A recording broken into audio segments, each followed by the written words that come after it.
Ano pong unang naisip ninyo when you hear the name Osama bin Laden? Okay? Can you hear the word terrorist? Medyo parang halangang bituka. Raise your hand if you're familiar with Osama bin Laden. Sa rumpong ito. Yan. Siguro mga Gen Z, who's that? Okay? Sige, you can search it later on. Pero si Osama bin Laden po ay isang marahas na terorista at mamamatay tao na gumamit po ng mga pambobomba at pagdanak po ng dugo upang maisulong po yung kanyang mga Islamic perspective that is not rooted in God's Word. Marahas.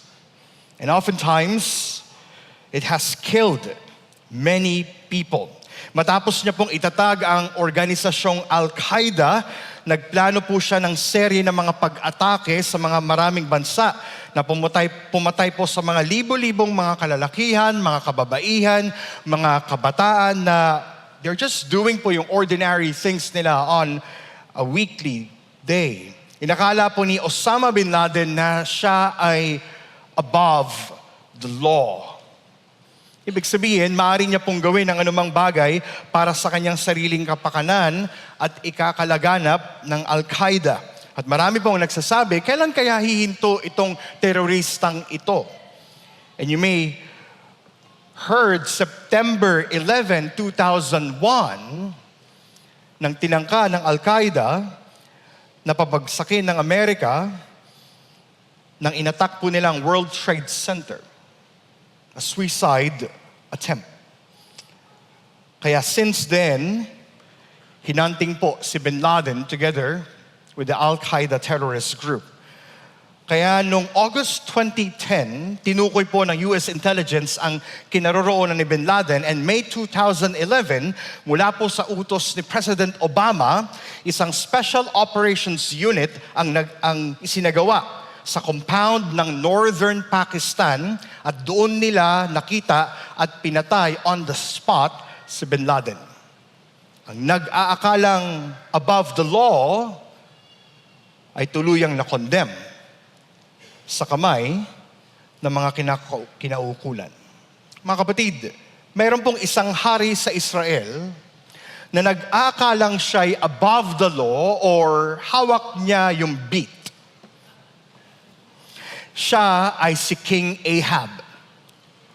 Sinasabi po sa 1 Kings 16 na siya po'y anak ni Omri at gumawa siya ng kasamaan sa paningin ng Panginoon at higit pa sa lahat ng mga nauna sa kanya. So, you can name, ang libro po ng 1 Kings ay pagkatapos ng reign ni David, Solomon took place. At ngayon, marami pong mga kings ang sumunod, and most of them did terrible things before the Lord. At ang pinakahalangang bituka sa kanila ay si Ahab. Pinakasalan po niya si Jezebel, isang babaeng pagano na hindi sumasamba kay Yahweh, at nagtayo pa si Ahab ng altar para kay Baal at gumawa ng Asherah bilang kasangkapan para sa paganong pagsamba. At sabi sa 1 Kings chapter 16 verse 13, Ahab did more to provoke the Lord, the God of Israel, to anger than all the kings of Israel who were before him. So there's none like Ahab. Namuhay po si Ahab as if like he is above the law. But he's not. He's not. Mga kapatid, hindi man po tayo tulad ng kasamaan na mayroon si Osama bin Laden o si King Ahab, pero tiyak na mayroon pong mga temptations within sa ating mga puso na mag-aakalang maaari po nating gawin ang mga nais po nating gawin outside of God's law. Meron pong struggle within na gusto nating maging independent sa Diyos. As if like kaya po nating pamunuan ang ating mga buhay apart from God. Ano man po yung temptation na ito, o struggle, or maybe sinful desire for power, and more ay isa din pong form ng kasamaan. And keep this in mind, makikita po natin ito sa text. God is fully aware ng lahat po ng mga bagay na ito. Ito po ang katotohanan na makikita natin as we look at 1 Kings chapter 21, verses 1 to 29. Together, nais po nating tignan, God condemns evil works. God condemns evil works. Sa mismo pong storyang ito, papakita sa atin ng ating Panginoong Diyos that He will not tolerate evil. That's why He will display it. He will expose it. And it will be recognized. It will be displayed. It will be exposed. It will be recognized. Sa chapter 20, mapapansin po na masama ang loob ni King Ahab na bumalik po sa kanyang kaharian. Matapos po siyang bigyan ng assignment ng ating Panginoong Diyos na patayin po si Ben-Hadad. Pero sa halip na gawin niyo ni King Ahab, ay pinanatili po niya ang kanyang buhay. Kaya yung anger po ng Diyos ay bumalik po ulit sa kanya. At dahil frustrated si Ahab, sa kanyang pagbalik sa kanyang kaharian, siya po ay parang nagtampo. Parang ginawa ko na yung the best ko pero hindi pa rin in-approved ni God. The problem is, hindi siya sumunod sa very instructions ng Diyos. At habang siya po ay nasa kanyang kaharian, meron siyang nakitang lupa. Look at verse 1. From verses 1 to 16, makikita natin that evil works are displayed. Sabi po sa Ingles, sa English Standard Version, now Naboth, the Jezreelite, had a vineyard in Jezreel beside the palace of Ahab, king of Samaria. Now, sino po ba si Naboth?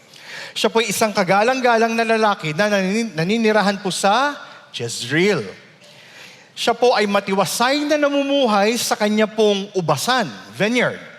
At habang ang king of Samaria, na meron naman po siyang lahat ng mga bagay, wanted something more. Pero hindi naman po request yung gustong ibigay ni Ahab kay Naboth. He desired something deeper mula po sa ubasan. Tingnan niyo po yung mga salita ni Ahab, continuing in verse 2. Give me your vineyard, sabi ni Ahab, that I may have it for vegetable garden because it is near my house, and I will give you a better vineyard for it. If it seems good to you, I will give you its value in money. Now, for convenience sake, ang gustong gawin ni Ahab, Now, at first, in first glance, gusto lang bang ni Ahab maging plantito? Gusto niya na bang magkaroon ng greenhouse farm? Diba? Parang ganun no? Pwede naman siguro, kasi sabi niya, kung ayaw mo namang palitan, o bigay ko sa ibang lupain ko, babayaran kita. No? Pero there's a subtle request sa gusto ni Ahab. I want this, dapat makuha ko to. Pero tingnan niyo po yung response ni Naboth sa verse 3. The Lord forbid that I should give you the inheritance of my fathers. Now, ano pong gusto sabihin ni Naboth? Kasi po, yung lupa na hinihingi ni King Ahab sa kanya, ay minana pa niya mula po sa bayan ng Israel. Actually, it is rooted in Numbers chapter 36, verse 7. Ang sabi po sa Old Testament law, the inheritance of the people of Israel shall not be transferred from one tribe to another. Kapag ito po'y binigay sa iyo, it will be yours forever. At kung sino man po ang dapat magmana, ay dapat pong according po na dapat talagang close, immediate family. And now, si Ahab, in some ways, pwede nating sabihin na alam niya ito, pero gusto niyang i-bribe si Naboth. Pero si Naboth is so certain, the Lord forbid that I should give you the inheritance of my father. Ano po ginawa ni Ahab? Look at verse 4. And Ahab went into his house, vexed and sullen, malungkot, nagtatampo. Parang bata, pag di binigyan ng gusto. Pag sinama mo sa SM at napadaan kayo sa Toy Kingdom, at kapag sinabi mong, we will not buy that muna kasi wala pa tayong budget, parang gano'n. Diba? And Ahab went into his house, vexed and sullen, because of what Naboth the Jezreelite said to him. For he said, I will not give you the inheritance of my fathers. At ano pong ginawa niya? Siya po ay humiga sa kanyang higaan at nagmukmok. At ayaw pong kumain. Sounds familiar? Kapag po nagtatampo tayo, di ba? Pag nagtatampo ang mga asawa, Han, kain na, yoko. Di ba? Parang ganun eh. No? Now, alam po ni Ahab na ang mga hari po ng Israel ay dapat po maging maunawain sa kanya po mga nasasakupan. Sila po ay dapat na different sa iba pang mga nations o hari dahil sila po ay itinilaga ng Diyos upang i-reflect ang character ng Diyos na siya po ay banal at matuwid. That's actually the purpose kung bakit po nag-assign ng Diyos, nag-appoint siya ng kings in First Kings sa bayan ng Israel. Subalit ang puso po ni King Ahab ay nabalot ng discontentment. Everybody say discontentment. To the point na ninais niya po ang lupa na hindi po sa kanya. Mga kapatid, Ahab had a discontented heart. Pinapakita po sa atin ang story ng ito na he had everything. Pero, parang bigla na lang bang pagising niya dahil siya'y malungkot at parang gusto niya na magpapacheer up sa kanya ay magkaroon ulit ng lupa. At hindi niya nakuha, malungkot ang kanyang puso. Mga kapatid, nakaka-relate po ba tayo kay Ahab? Is there something po sa ating mga puso today that says, sana meron ako nito? If only I can have this, mas magiging maayos siguro ang buhay ko. Or, if only, then fill in the blanks, kayo pong pwedeng maglagay. Mga kapatid, in one way or another, it reveals discontentment. Evil works are displayed. Now, wala pang evil works na makikita, but I like us to understand na sa mismo pong discontented heart, nabubuo po yung evil work. Kapag po nanatili yung discontentment sa ating mga puso, kagaya ng ginawa ni Ahab, anong ginawa niya? He stayed sa kanyang higaan, ayaw kumain, nagbumukmok, gusto niya pong palaguin yung discontentment sa puso. The question is, are we learning to trust the Lord sa mga bagay na Kanya pong ipinagkatiwala? Or are we starting po to act on our own way as if like we are in control? Mga kapatid, ang discontentment po stays hidden sa ating mga puso. Madalas hindi po ito nakikita ng ilang mga tao, pero we know it. It produces po other sins like bitterness, jealousy, self-absorption, and quarrels. Kaya kailangan po nating bigyang pansin ang ating mga puso. And not to trust sa ating po mga discontentments, but trust in what God has already provided. Nagmumukmok si Ahab, then dumating po ang kanyang asawa, and ang sabi niya sa verse 5, why is your spirit so vexed that you eat no food? Tapos tingnan niyo po yung sagot ni Ahab sa isang childish accent. Hindi British, childish accent. Kinausap ko si Naboth na taga Jezreel at inalok ko siyang papalitan at bayaran ng kanyang ubasan. Ngunit tinanggihan ako eh. At ang sabi, hindi raw niya maaaring ibigay sa akin ang kanyang ubasan.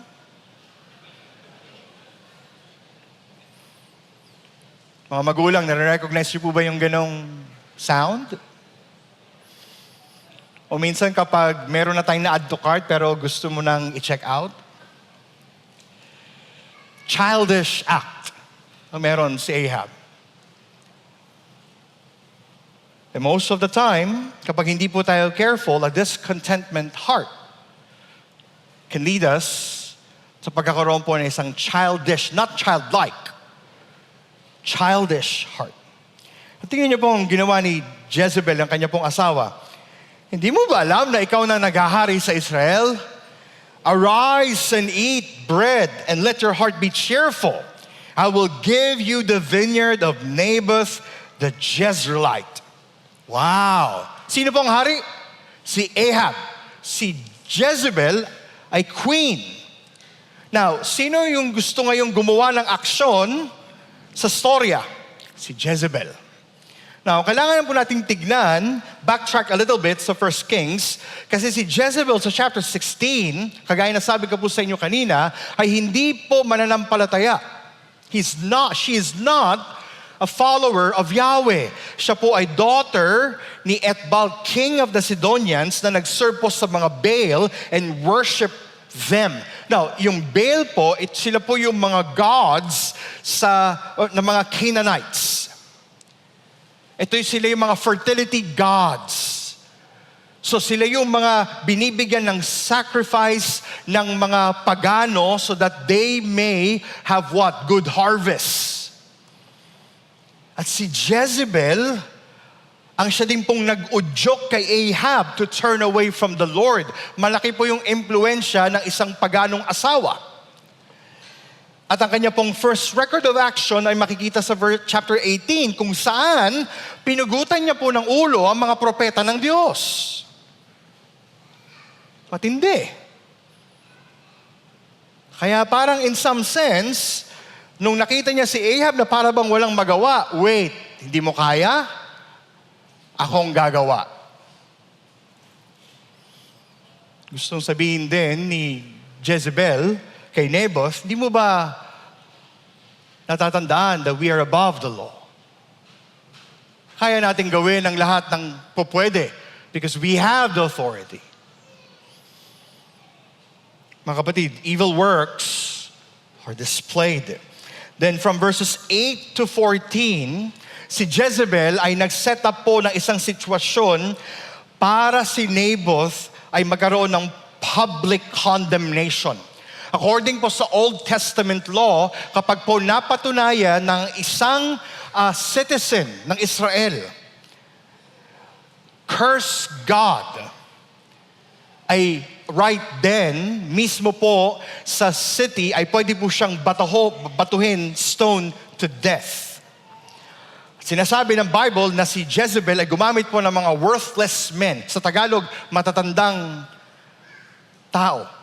But in English, it's more clear, worthless men. Ibig sabihin, ito yung mga halangang mga bituka, talagang mga parang, talagang hired to kill someone. At nung binalita na si Naboth ay namatay sa verse 15, ano pong sabi ni Jezebel sa kanyang asawa? Arise, take possession of the vineyard of Naboth the Jezreelite, which he refused to give you for money. For Naboth is not alive, but dead.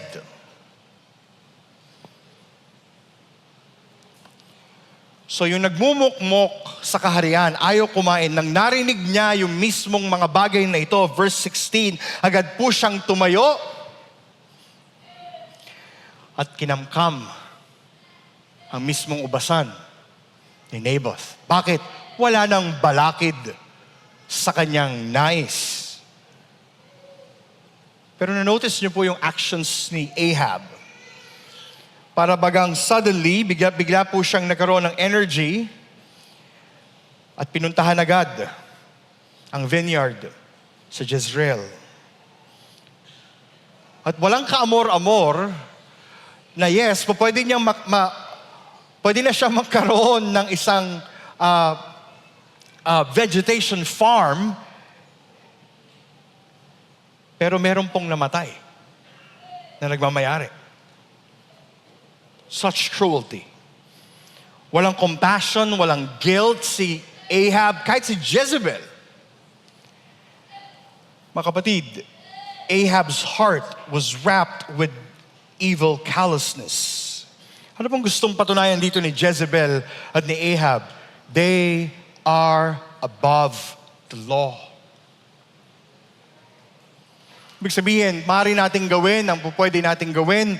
Maaari nating gawin kahit mayroong mga balakid, titibagin natin sila. Kung kailangan patayin, patayin natin. Maaari nilang akusahan ng mga taong hindi nila gusto. They can deceive anyone. They can control a crowd. At kaya nilang gumawa ng mga dark stuff para sa kanila pong mga selfish desires. They are breaking God's law. At para sa kanila, okay lang yun. Mga kapatid, in a world of lawlessness, especially portrayed ng isang hari ng Israel, na dapat ay nag-a-usher sa kanyang bayan to love God, to delight God, to fear the Lord, serve Him, and be faithful. Lahat ng mga bagay na originally, purposefully, dapat ginagawa ng isang hari ng Israel, opposite lahat ng ginagawa. What could be the hope? Saan po titingin ang bayan ng Israel? Where would they turn to?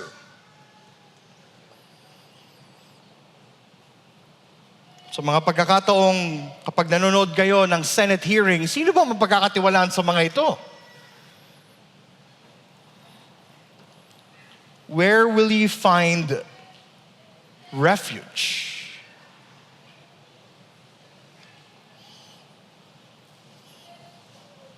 God condemns evil works.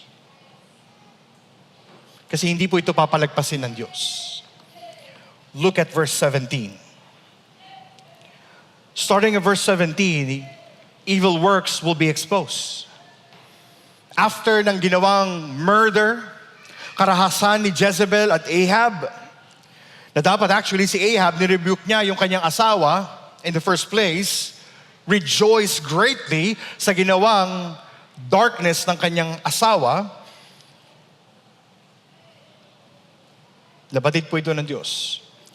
Then the word of the Lord came to Elijah the Tishbite. Si Elijah po ay isa sa mga greatest prophet na meron sa Old Testament. Starting at chapter 18, makikita natin yung work ni Elijah. And if you're familiar po, dumating yung time na talagang kontrapelo po talaga sila ni King Ahab kasi yung time na nag-start na yung Baal worship at si Elijah yung nag-stand sa truth ng Diyos. At dumating din even yung time na to na siya na lang yung natirang maayos na propeta ng Diyos. At ang sabi niya kay Ahab, kay Jezebel, sige, tawagin mo yung 450 prophets ni Baal and let's do a showdown. At yun po yung tagtuyot.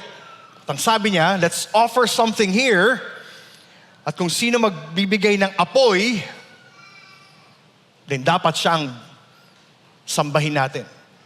Eh yung 450 pong mga Baal prophets, hindi po nagawa yung kayang gawin ng Diyos through Elijah. At ngayon, magkikita ulit sila. Ano pong sabi ng ating Panginoong Panginoon Diyos sa verse 18? Kay Elijah, arise, go down to meet Ahab, king of Israel, who is in Samaria. Behold, he is in the vineyard of Naboth, where he has gone to take possession. And you shall say to him, thus says the Lord, have you killed and also taken possession?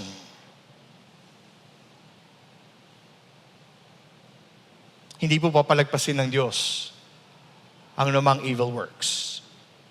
He's going to expose it. Ano pong tugon ni Ahab? Verse 20. Have you found me, O my enemy? Hindi siya nabigla. Alam niya meron siyang kasalanan. At uulitin ng Diyos through Elijah yung punishment, yung judgment para sa ginawa ni Ahab and Jezebel. Tingnan niyo po starting at verse 21.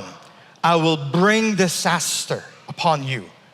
I will utterly burn up. I will cut off from Ahab every male and bond or free in Israel. Verse 22, I will make your house like the house of Jeroboam, the son of Nebat. Isa rin po siyang king sa Israel na hindi po sumunod sa kalooban ng Diyos. And like the house of Bash, the son of Ahijah, for the younger to which you have provoked me, and because you have made Israel to sin. Tingnan niyo po yung gusto sabihin ng Diyos kay Ahab. Dahil sa kasalanang iyong ginawa, dahil sa murderous act na iyong ginawa, you have influenced your people.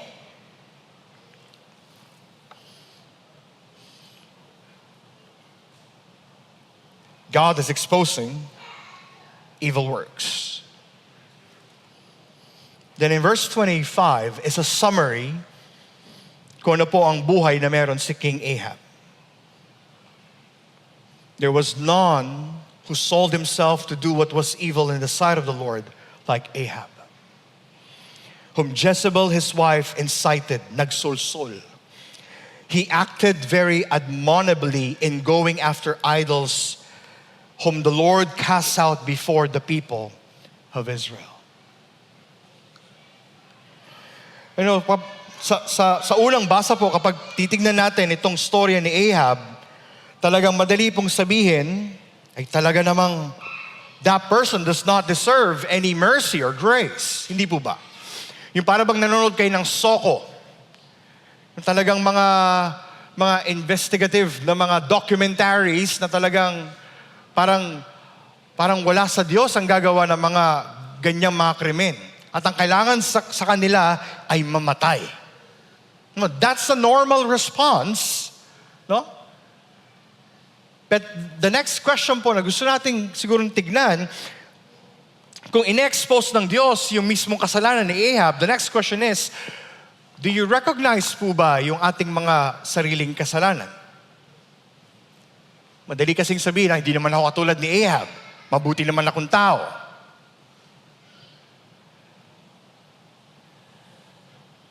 Mga kapatid, nare-recognize po ba natin kung gaano po kasama ang ating kasalanan? Do you recognize kung paano po nag-impact yung ating kasalanan with other people?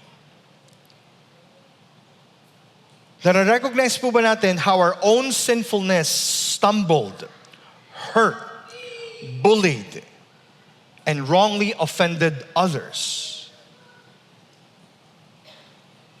O maaaring ginamit natin yung ating authority in some ways at hindi po ayon ito sa kalooban ng Diyos. Mga kapatid, God condemns evil works.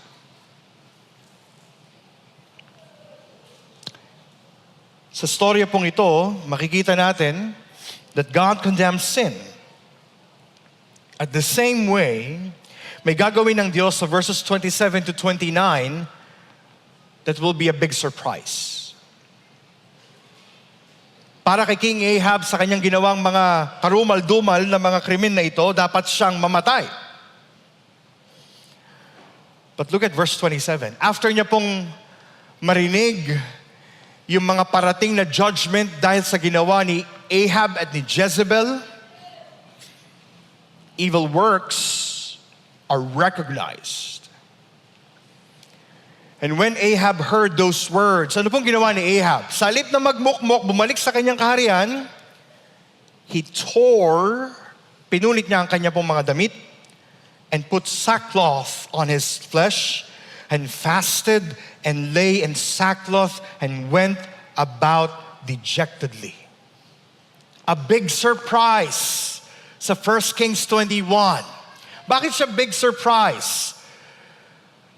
Kasi sa verse 25, sinabi na sa atin ng author na si Ahab has done great evil sa Diyos. Kasama ng kanyang asawang si Jezebel. Pero, see the mercy of God sa story pong ito. Nang marinig ni Ahab yung salita ng Diyos. Kasi makailang ulit na sinabi, the word of the Lord came to Elijah, at sa pamamagitan ni Elijah, binigkas niya po ang salita ng Diyos sa harap ni Ahab. At sa halip na magmalaki si Ahab, sa halip na i-justify yung kanyang ginawa, sa halip na ipagtanggol ang kanyang asawa, ano pong kanyang ginawa? Siya'y tumalikod sa kanyang kasalanan. See the power of God's word. See the power of God. Yes, God condemns evil works, pero wag din po natin kakalimutan that our God is merciful to those who repent. Nakita po ni Ahab ang kanyang evil works. At sa halip na magmalaki, sa halip na lumayo sa Diyos, pinakinggan po niya, he obeyed the voice of God.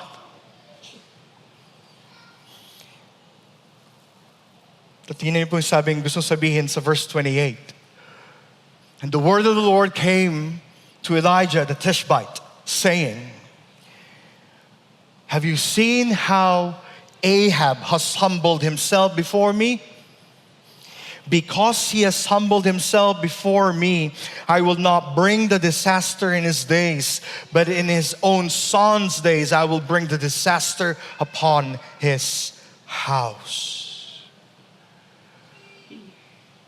So kahit ang Diyos, sa story pong ito, meron ding pagtuturo para kay Elijah.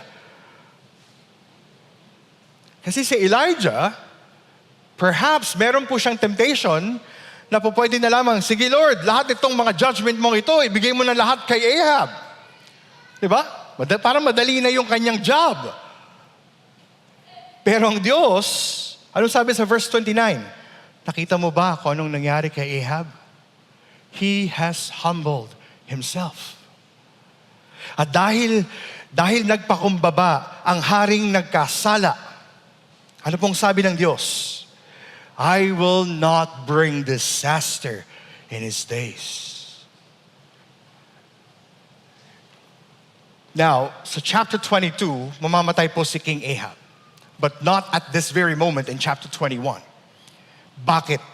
Dahil nais pong ituro ng Diyos sa atin, yes, He condemns evil works, but He also delights with genuine, repentant hearts. He delights in genuine, repentant hearts. Mga kapatid, this is the story of the gospel, hindi po ba?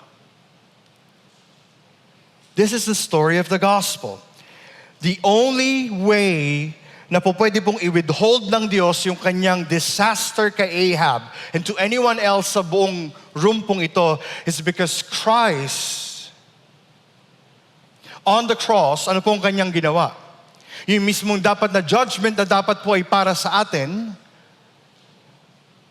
ay kanya pong kinuha. The very sin and offense na atin pong nagawa sa Diyos, laban sa Diyos, sa halip na tayo po ang kumuha, sa halip na tayo pong tumanggap ng wrath ng Diyos, it was Christ. Si Kristo ang bumuno para po sa atin. Kaya nga, sabi niya in His last words, it is finished. Mga kapatid, that's the only remedy and rescue na meron po tayo. Apart sa mismo pong ating kakayahan or our good works, we cannot be saved. But only through the work of Christ. Yes, God condemns evil works, pero wag po nating kalilimutan that in the gospel, Christ was condemned para po sa atin. Hindi po ba ganun ang sinabi ni Pablo sa Romans chapter 8 verse 3? Ginawa ng Diyos ang hindi kayang gawin ng kautusan dahil sa kahinaan ng tao, isinugo niya ang kanyang sariling anak sa anyo ng taong makasalanan upang pawiin ang kasalanan. Sa gayon, hinatulan na niya ang kasalanang umalipin sa atin. Which tells us, mga kapatid, kung meron man po sa atin sa umagang ito, ang nagde-delight sa evil works, I pray that you'll find hope in Christ. Ang dalangin ko po is that you will hear the very words of our God in 1 Kings 21. Nang desire niya po is any evil works na meron po sa atin will be exposed by His Word. At ang remedy rin po natin ay ang kanyang salita, that we may look and embrace the gospel. Kapatid, in Christ, hindi po ba the gospel has delivered us and saved us from the ultimate judgment at yung mismong galit ng Diyos. Once and for all, ang ating pong mga kasalanan, even the evil works, were paid by Jesus. Pero hindi po ibig sabihin na yun po ay license to sin. Hindi pwede po natin basta na lang tayong makipaglokohan sa Diyos. Pupunta tayo dito on Sunday, pero at the back of our hearts, ang ating pong buhay ay walwal all throughout the week. Ang ating pong buhay is hindi po siya congruent or parallel, hindi po ayon sa mismong kalooban po ng Diyos. Mga kapatid, if you are saved by grace through faith in Christ Jesus, our lives must be different. Ang ating pong buhay must be different. And in Christ, we can know what change looks like.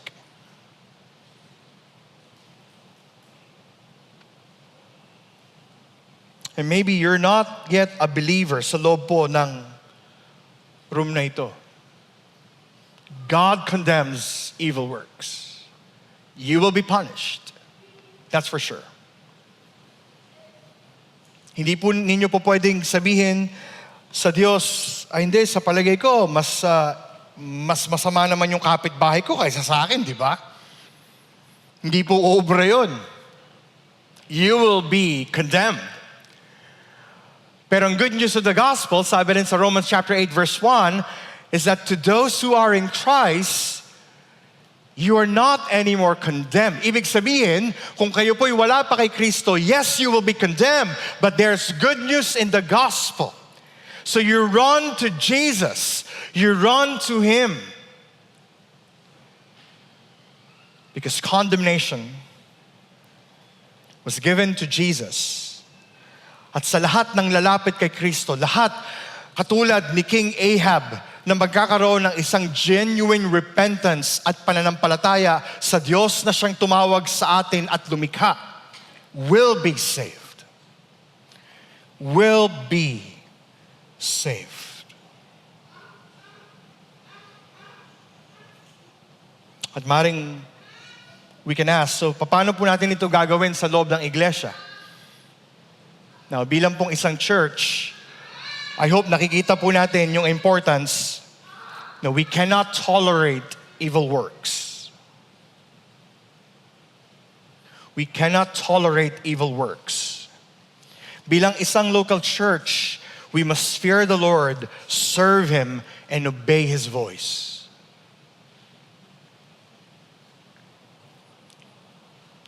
Ibig din po sabihin, we must hate what God hates. Hindi po natin kailangang i-celebrate. Hindi po natin kailangang i-tolerate. Hindi po natin kailangang sabihin, ay hindi mabait naman si Lord, siguro patatawarin ka niya, pero sige, tuloy ka pa rin. We do not see that po in 1 John, isn't it? Kung kailangan po nating i-hate what God hates, then we must also continue to hate evil works. Bakit? Kasi we are not above the law.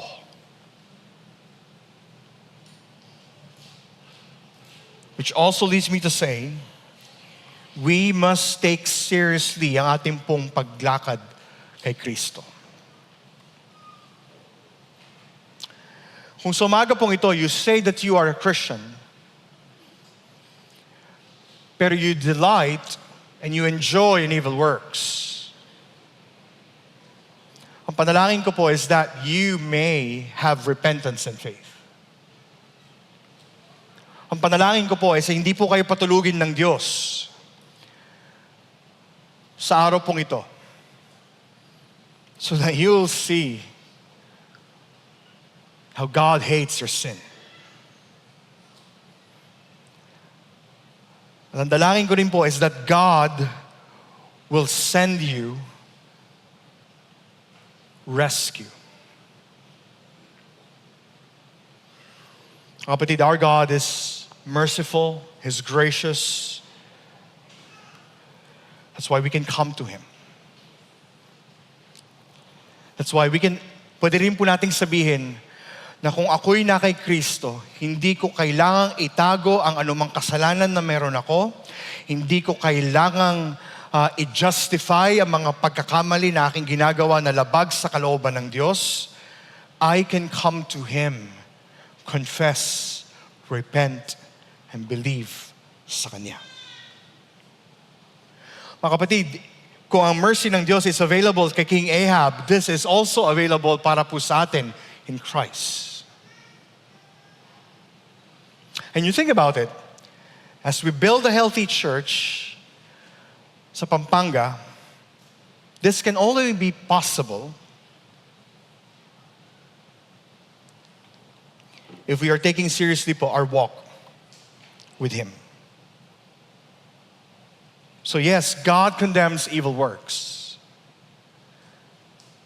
At the same time, ang ating din pong Diyos who condemns evil provides mercy to those who will come to Him. So I pray you'll come. I pray that you'll ask the Lord, Lord, give me the gift of repentance and faith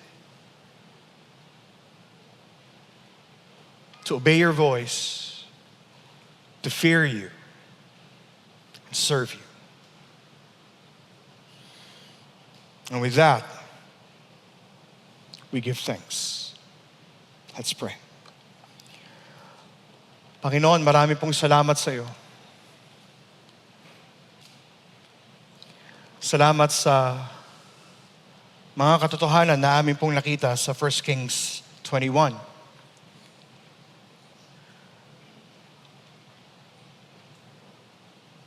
Salamat dahil ito po inyong salita. Tulungan mo po kami to take seriously our walk with you. Tulungan niyo rin po kami bilang iglesia that we will not tolerate evil works. Simula po sa aming paglakad sa inyo at paglakad din po sa mga kapwa naming mga mananampalataya. Tulungan niyo po kami to speak the truth in love if needed para ma-represent po namin kayo. Para ma-proclaim po namin ang inyong kaluwalhatian at kabanalan. At Lord, tulungan niyo po kami that we will rejoice in you alone. Hindi po sa mga kasalanan na maaring amin pong itinatago, but Lord, expose it. At tulungan niyo po kami to recognize it. Tulungan niyo po kami na makasumpong po kami ng tunay na kapayapaan, kagalakan, at contentment kay Kristo. Ito po ang aking dalangin sa pangalan ni Jesus. Amen.